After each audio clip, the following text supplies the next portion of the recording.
please call me Liz. I'm still not used to be called doctor. When people let's do call her that, I look doctor. behind me like, where is the doctor? Let them through. So I am a graduate of this program, and not too many years ago, I was in your place in that I didn't have a master's degree in public health, and so I took all the coursework that I think you're probably working through now, and then I went forward with the PhD in public health and community health sciences. So I am a fresh graduate of the program. I can commiserate and also, though, encourage you. I think it's a really great opportunity you're facing right now. What an exciting time in your life. You're taking on more education. I'm guessing many of you already were working and you just decided, okay, I want to get more education. You returned to school, and now you're preparing yourself for the next step of when you do graduate, getting a position. So maybe just like get a sense of who's in the room. Like, how many of you are the first year in PhD? Okay. And then second year? All right. So good. It's a good mix of where we're at. So I did want to start with just sort of a word of encouragement of like, yay! You're starting on a new path. Congratulations. You made it in UCLA. It's not an easy accomplishment, and you got that far. Many of you will soon be graduates, in this year, and the rest of you in the upcoming year, and I think that's a real asset.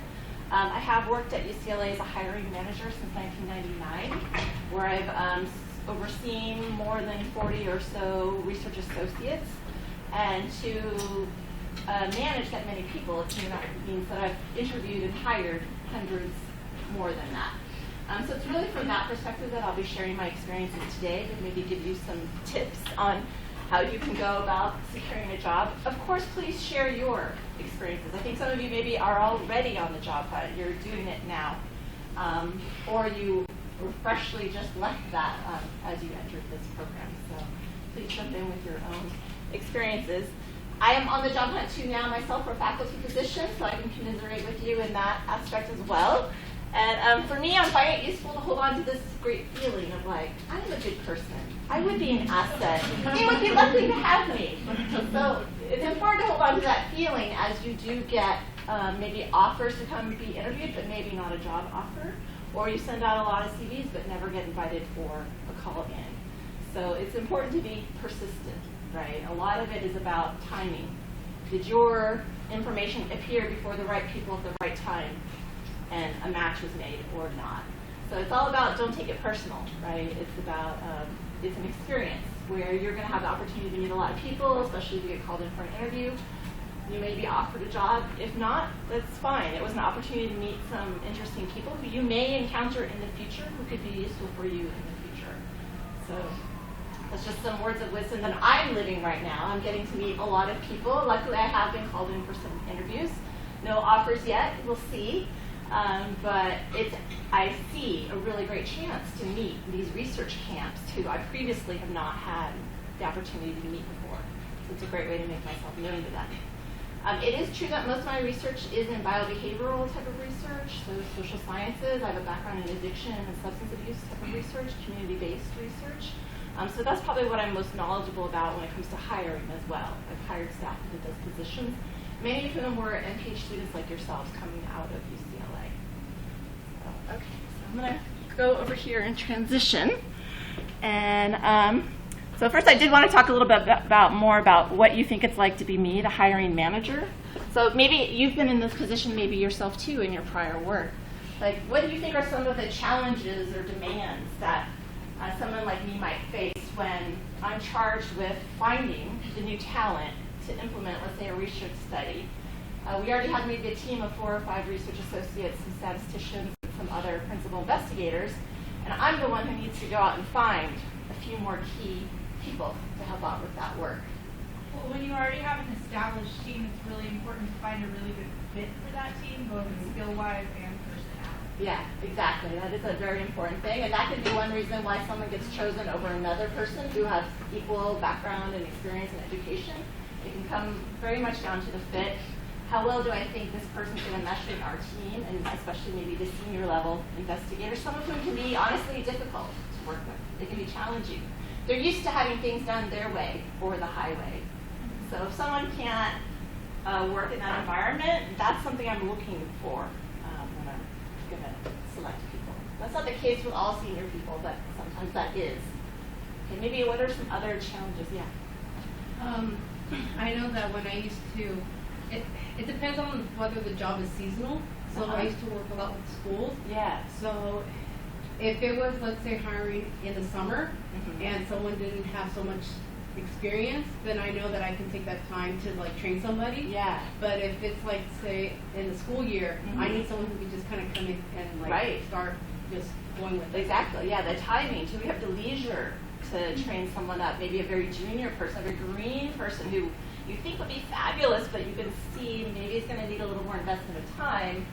How will they compare to someone who already is coming in with maybe closer match to what you're looking for and is ready to go, given the time frame you have on the project?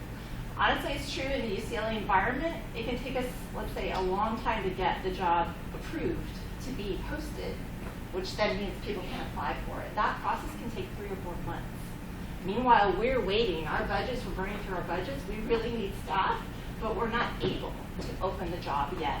So once it is open, we're often very eager, like receive CVs, get through them, call people in, hire. And that is not honestly the best situation to be in on our end, because there's a lot of pressure, right, to make a selection. We don't have a lot of time. But that can work to your advantage, right? You might just be the one who's there at the right place at the right time. So, okay, other challenges you can think of? Dr. Prelip kind of touched on one when he mentioned what he's doing right now with 69 applications received on maybe one day. Yeah, the sheer volume. UCLA is a very desirable place to work. It's not uncommon for me to get 100 CVs for one position every day, emailed to me. So what do you think is my process?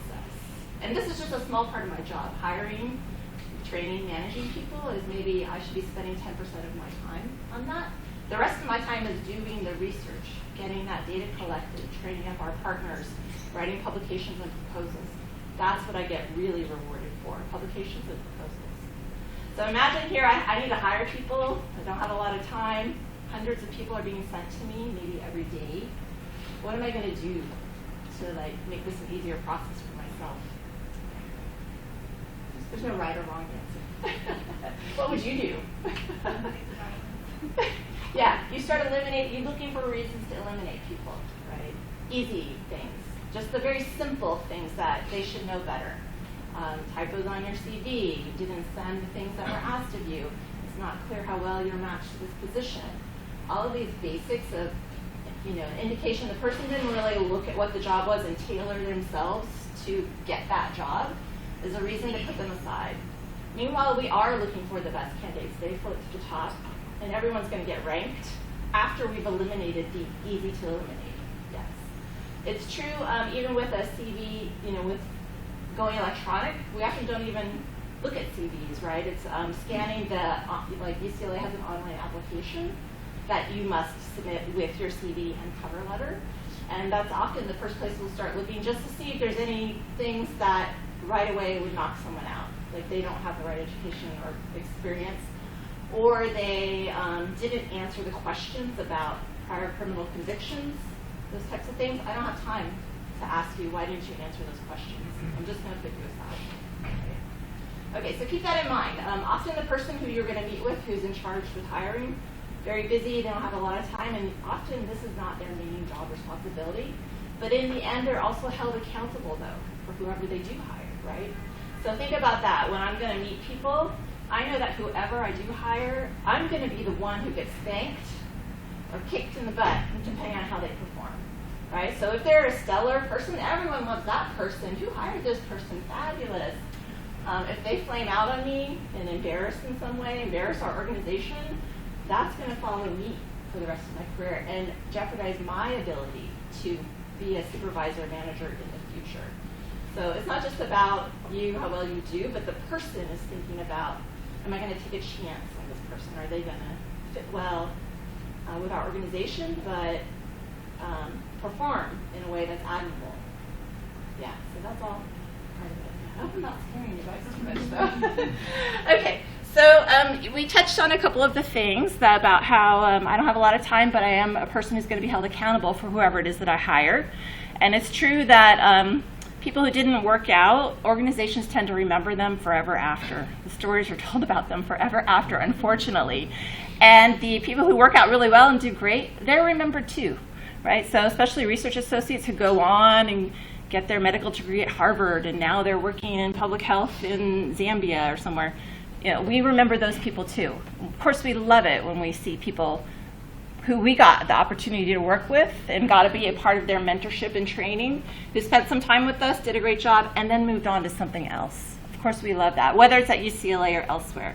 That's our mission, right, is to promote health here at UCLA, but also in the world, right? We are looking for the best fit. Often I'll have great candidates. They're equally matched, and it is all about, well, which of them, though, is going to be the best suited to this position. To know that often comes down to the interview itself, right, where I'll probably pepper someone with a lot of hypothetical scenarios, or give me examples of the time that you demonstrated this skill, right? It's often a team-based process of interviewing where we want to see how well does the person hold up under a pressured situation when multiple people are asking them questions simultaneously. I myself am on the job market now, and I don't know if you guys have encountered this, but one of the last interviews I went to, they filmed me the whole time, and then that got beamed out to the entire department at the university. For those who couldn't make it in person, they could watch me later and then decide, do we want to hire this person or not? So it's like that didn't happen back in the day. When I first got my job at UCLA, that never would have happened. It was all about making a connection with someone right here in person.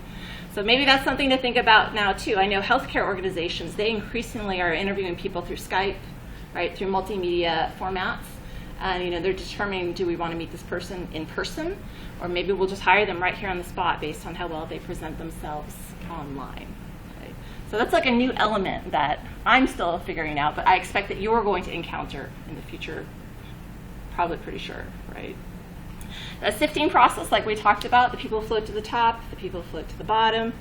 It is a group decision-making process. In the end, we often have a team of people who will choose who we want to see in person and then who we will end up making an offer to. And you have to be able to defend why this person over that person. So to help the hiring manager to make those arguments to their peers, that means you really got to hit in your interview why you're the best one for this job. Because those are the exact words and tips that I'm going to use to make a case for hiring this person over that one when I talk about the group of candidates to my peers. Right? Make it easy for us to sell you on your behalf. It's true, we often have several contenders. So once we get through the interviewing process, we rank people again, generally, and there'll be a top person and probably 2 or 3, knowing maybe the top person won't accept our offer, right? So we'll go to 2 and 3. So I explain this because that explains in part why sometimes it can take a long time, longer than we would like. Generally, if I interview someone, I want to get back to them within 2 weeks maximum on a decision. And if not, I will email them saying, we're still considering you, or we determined we're not going to go with you, we're choosing someone else. But I know that's not always the case, especially at UCLA. We're tied to the bureaucratic process here of making offers and hiring people. And so sometimes that can maybe take 6 weeks, something like that. So it's like if you haven't heard from people you interviewed with, don't give up on them. They might still be considering you, but it might be an opportunity then to check in on them and see how's this process going. Okay.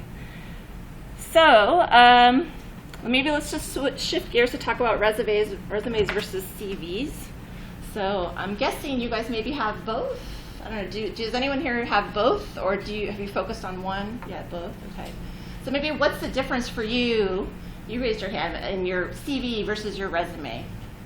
Oh, I lived in a former British colony, so everybody there asked for a CV. Okay, yeah, the terminology. Okay, yeah. I think in the U.S. we do conceptualize them as being slightly different things, right? That your resume, and this is my perspective, is generally much shorter synopsis of your background and experience in education.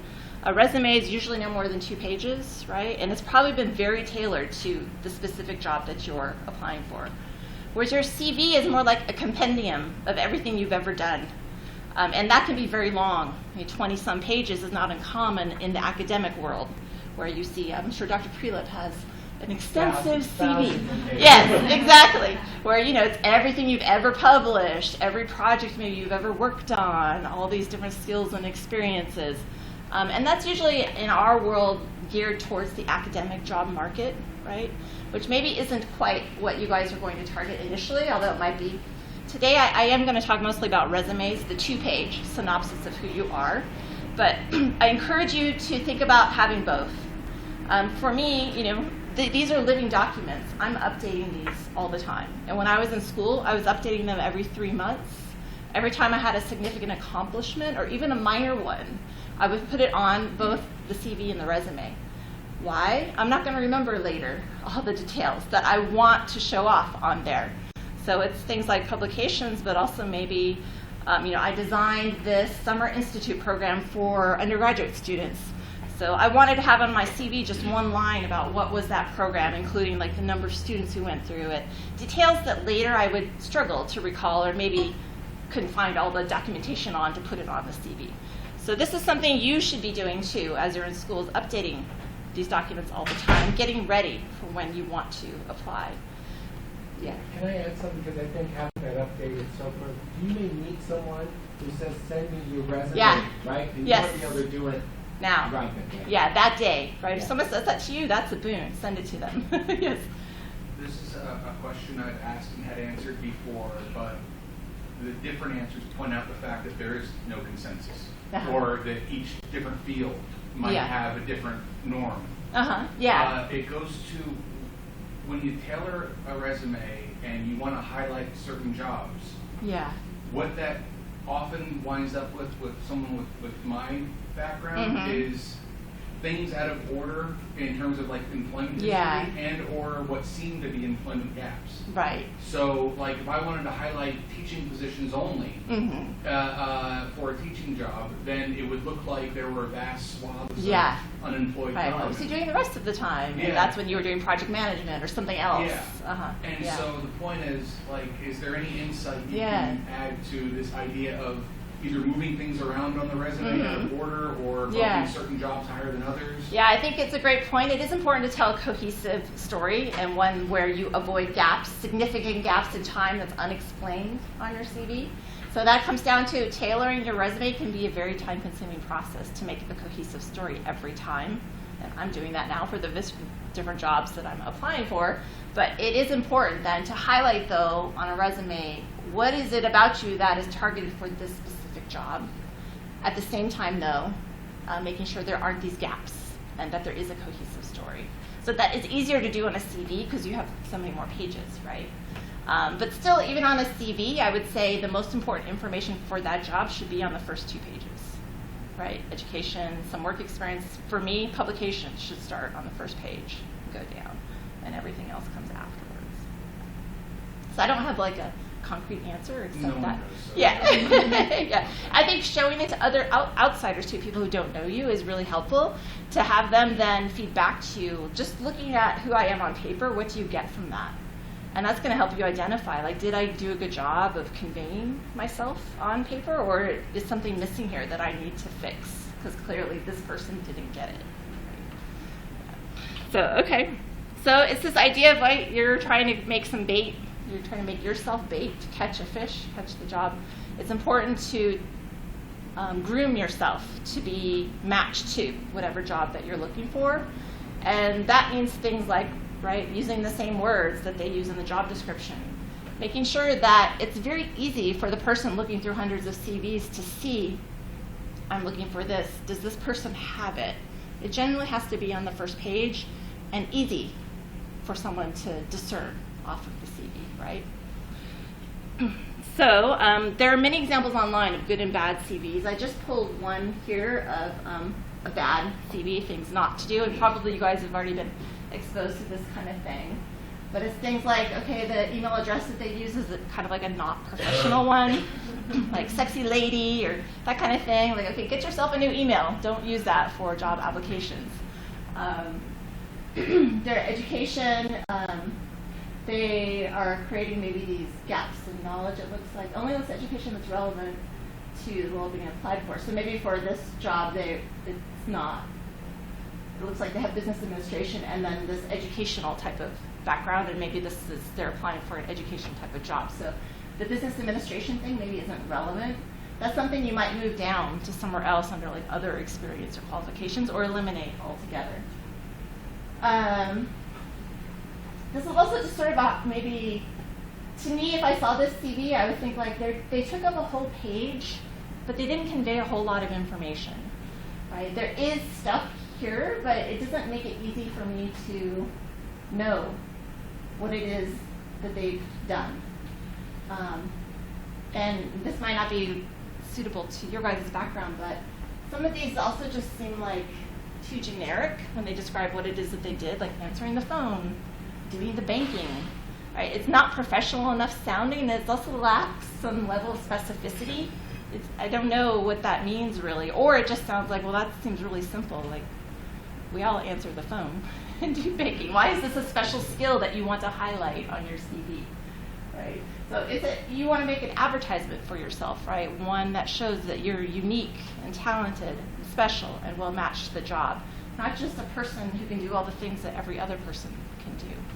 So there's also example here of a good one. So I think this is meant to be, the same person when they had sort of a bad presentation of themselves versus a good one. And you can kind of see the differences in the two. This is really an encouragement for you guys to go online and look at other people's CVs. Identify ones that you think are done well and maybe use that as a model, right? I think it's a way to learn from what's already out there and what to do, what not to do. So I'm not going to go over a lot of this now. And I think some of you brought your CV today, maybe too. Did some people bring? Yeah. Okay. So I thought we would have time maybe just to look at your CVs. I didn't bring CVs today of ones I thought were good and bad because of like confidentiality, privacy. I didn't feel like I could share real people's CVs, but there's lots of them online, right? So yeah. So at the top of this resume, there's a professional profile. Yeah. I know sometimes people also put up objectives on their resume. Yeah. Do you feel it's a little redundant because most also require a cover letter? Yeah. For me, I would put that in the cover letter, or the fact that you're applying for this specific job, it's kind of assumed like your objective is one that meshes with what the job is being asked for. Did you want to add something? Well, I've never been wild about the objective at a Yeah. It's just a preference. But I was actually giving someone advice the other day and said you should have that because I needed help in understanding her history and moving to something very different. Yeah. And so I thought it could have been a really good kind of bridge between something that seemed very disconnected from the public health world. So in the objective, she could say things like, utilizing all my skills to be able to do blah, blah, blah, blah, blah, and translate them to a public health setting. So I think, at the end of the day, if there's utility in doing it, then I might take the space. But it's a space issue. Yeah, to me when I see that, I kind of think they're trying to mask that they have very little education or experience to show off. So they're just trying to take up space to fill up this page because they don't have other things that they can say about themselves. So I would use the cover letter. You were going to say something. I was actually just going to say what Dr. Freeland said. Yeah. That was the advice that I had been given as well. So, to show why you're transitioning to something different. Yeah. That's why you would use it. Yeah. Well, go. Yeah, I was wondering what your thought is on having sections in the resume that highlight award relevant coursework. Also, when too many extracurricular activities, too many. Yeah, I would stay away. I would highlight awards and accomplishments because those are often, especially if it was a competitive fellowship or something that distinguishes you. I would stay away from listing coursework unless it's something that's mentioned in the job description as they want to know that.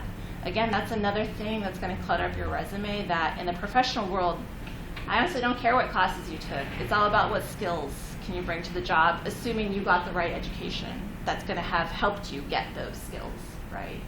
So another thing you probably shouldn't have on your CV is like your GPA, right? You guys know this, right? Don't put your GPA on there. I don't care how you did as a student. What matters is how well can you work in the real work world. So that's interesting that you say that. I went to another resume workshop from the Graduate Career Center, and they actually said differently. They said if your GPA is really good, to put it on there because you are in a field of really competitive candidates. And then with the coursework thing, if don't list like your exact classes, but maybe have a bullet or two about key areas of focus during your degree. Because if it's something as broad as community health science, like not everyone that doesn't come from UCLA or if you're not necessarily applying to specific public health programs is going to know what that really means. Yeah, as far as the GPA, I mean, people give you different advice. I would prefer to see summa cum laude or that kind of thing rather than your actual GPA. So that's a way to show off that accomplishment, but it's true. People will give you different advice. For me, to me, that's a sign that you think of yourself still as a student and that your GPA matters in some way to rank people. It honestly does not matter. In the work world, it's going to be about how well do you get along with other people. You wrote the list that the hiring manager may have a 3.1 GPA. Yes. Like, oh, smarty pants. Yeah. Right? Yeah, and maybe coming out of UCLA, and maybe this is my own bias, I'm going to assume like you're probably pretty smart. You got into UCLA and you graduated from there. That's a benefit that you guys have. You probably don't need to advertise your GPA, but it's going to be your call.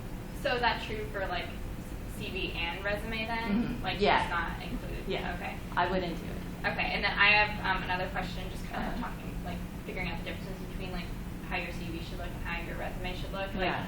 I, for a long time, like was only like resume, and I only recently like had to create a CV, and so from my research and like some of the tools online from UCLA, I wanted to kind of double check and get your opinion. The resume is a chance for you, you know, you list the most relevant experience and keep it concise, but you know, include like details about like your duties and tasks for those experiences that you have. But for a CV, is that from what I came across, like that's not included? It's more just like listing. Yeah. Is that accomplishments? I've seen it done both ways. Okay. I think to get back to what you were saying about how you want to, and what you're both saying about, you want to kind of highlight what is it that I have expertise in.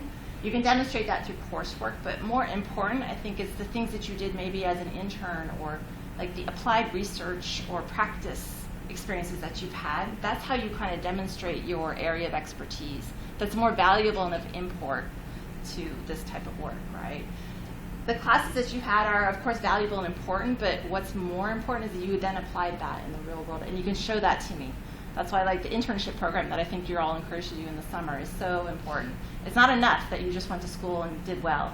You have to have work experience, whether it was volunteering, interning, GSR, doesn't matter. You have to get that on your CV. Yeah. Okay. Yes. Yeah. Yes. Yes. Okay, Mike.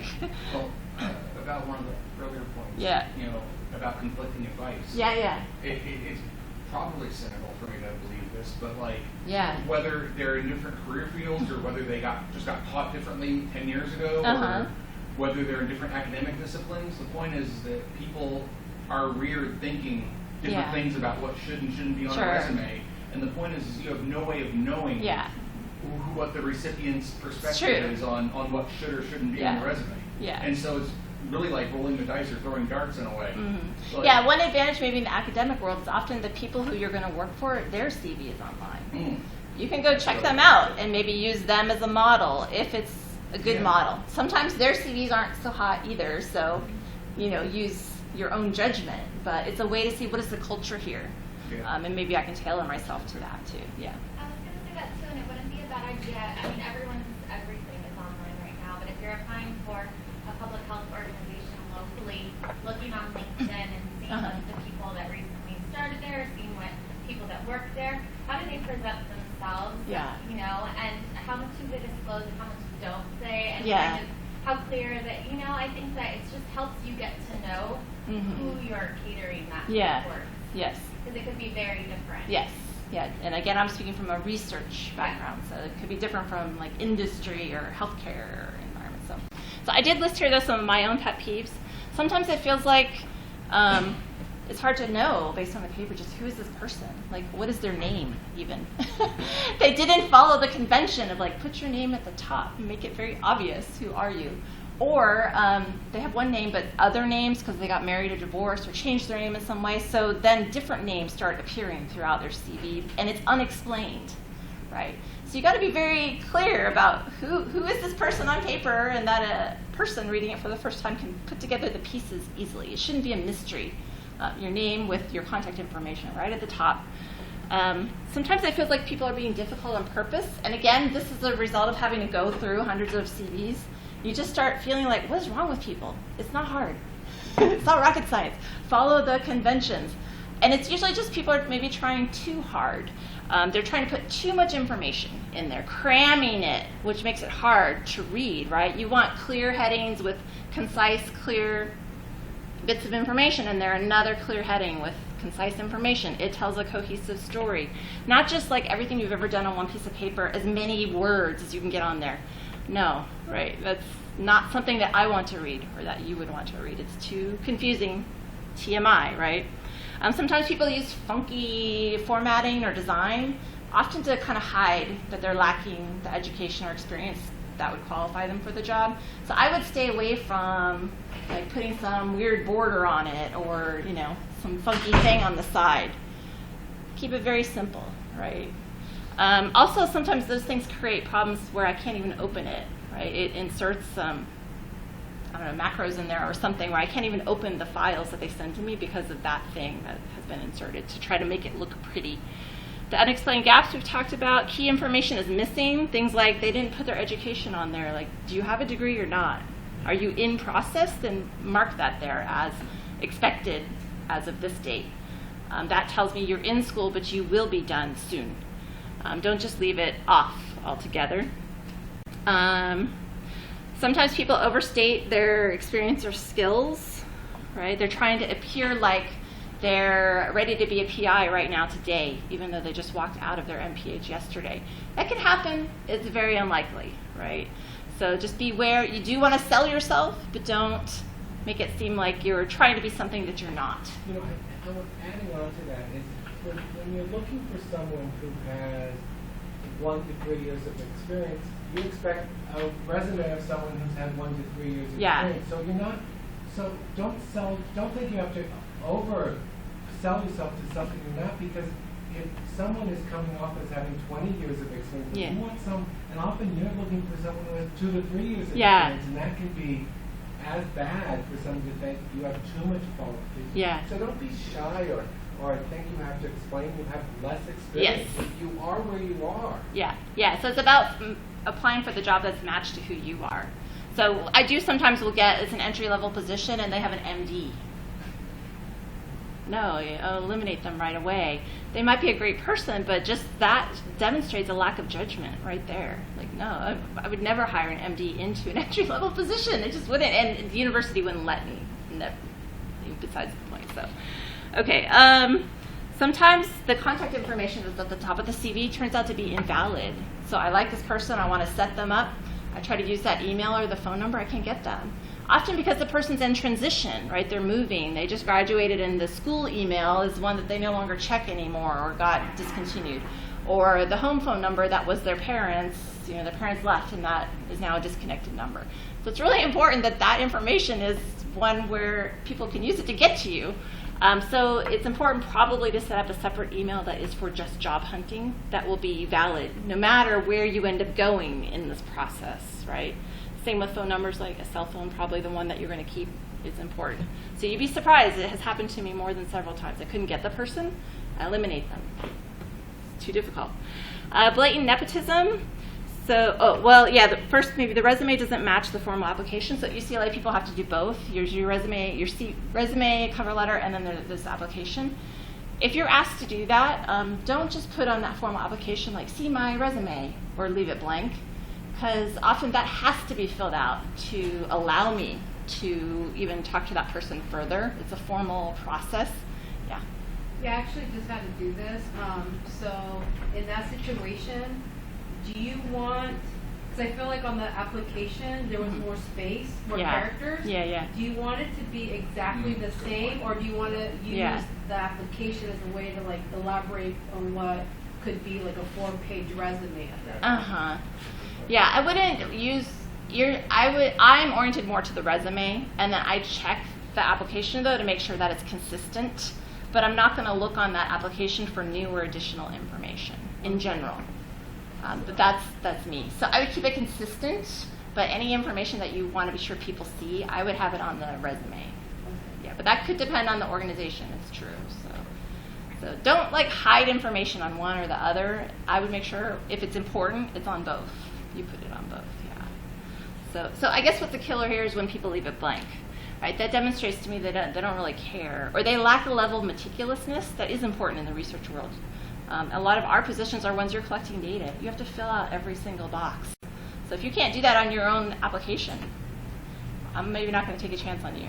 I'm only asking this because you just used the word meticulous. Yeah. And it has to do with start and stop dates. Oh, uh-huh. And it has to do with the online resume stuff. Because a lot of them, you can't advance past unless you put a precise start work and stop work date. Right. And especially if you're like a TA or a GSR that's quarter to quarter. Yeah. Are you saying that you expect me to know every single start and stop date that's reflected in the HR records at UCLA? Yeah. Of course I don't know that. Yeah, in general, no, like I cannot see someone's whole history at UCLA, so it's more about you just creating your story, and it's cohesive and basically represents the truth to the best of your ability. Yeah. But this goes back to, you should be putting those dates on your CV this whole time. You should have those dates available to yourself, just so you know. No, but there's also a huge difference, and we also never know sometimes that the start date of the quarter or the day you start teaching is not the higher date. Et cetera, et cetera. So it's probably enough like March or 2013. Like, I've been in a situation where I taught the same class for 3 quarters. So I wanted to put,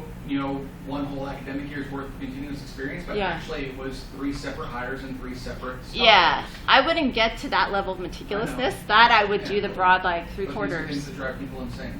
Yes, I know. I don't create the system. I just have to work with it. So blatant nepotism. So and maybe you heard about this job because a friend or family member works there. That's often great. You're using your social network, but I wouldn't advertise that in your cover letter necessarily, right? Because often we want to avoid hiring people who are related to each other in a position for lots of reasons. So if someone referred you, I think that's appropriate. You can forward your CV saying, I heard about this position through so-and-so, I'm applying. But I wouldn't advertise, and so-and-so is my mother. Right? Okay. I have another question about cover letters. Usually it's not specified whether it should be in the body of the email or as a separate attachment. Yeah. Is there a preference for that? For the what? I'm sorry. For the cover letter. Yeah, with email now it's interesting. So I often put the cover letter, a short version of it, one that's going to fit in a half window, right, in someone's email, there, and I attach the full letter as well. That's just my practice. So I'm trying to use the email as a hook, like that will get them to open the attachments and email me back. Right? You can also provide the links to your, if you have a profile on LinkedIn or ResearchGate, PubMed, or Google Scholar, you should have that there as part of your email signature, so people can click on that too if they want to. So that's a new reality that's emerged in the last 5 years or so, that people do rely on that to kind of check you out, maybe see who you know, right? You all know about social media, like you better have that on lockdown. I do look up everyone before I'm going to interview them. I just Google them, see what comes up on them. Any Facebook, I'm going to look at them. If it's embarrassing, it's a reason to put them aside, honestly. And it just shows bad judgment on their part. You're in the job search right now. You want to be presenting yourself as a professional person in all the realms where the public can see you, right? So, okay, fails to report any convictions or doesn't answer those questions. Almost every job's going to ask you those questions, like have you ever been arrested or convicted on blah, blah, blah. If you've had those events, it's fine, but you need to report them and have an explanation for that, right? I have had someone who lied to me. I hired them. It came out later that they didn't pass the criminal history background check. I had to fire them immediately. It was just a huge waste of everyone's time. That could have all been avoided if they told me that up front, and I might have taken a chance on them as well. You're a great fit. I would still love to have you here. I'm glad you told me up front about your history, right? But once someone's been caught in a lie, no, you're done. And you'll probably be marked at a place like UCLA forever after. You get marked in their little system as like, this person comes through your pathway, don't even bother with them. So I'm sure it doesn't apply to any of you guys. Okay, and then the people who apparently know nothing, they're just randomly sending out their CV all over the place, not matched to our job, and just have no clue about what we do. That's the reason to put them at the bottom. Things that I really like, okay, it's simple, easy to read, I can know who this person is, it's very clear and easy to navigate. I have a background in English, spelling matters to me. Misspelling, you'd be surprised, principal investigator gets misspelled all the time. It's a reason, just knock them out. It sounds like a small thing, like why is she being like that? But it's like, that's a key word in our field. You should know how to spell that word. Your job is going to be one where I'm going to rely on you to write literature reviews or help me get things published. these are the small things that matter, that I want to know I can count on someone to do it on my behalf well. Short, it tells a story, your story. I want to know something comes through about the person through the paper. So highlighting your unique experiences is really important.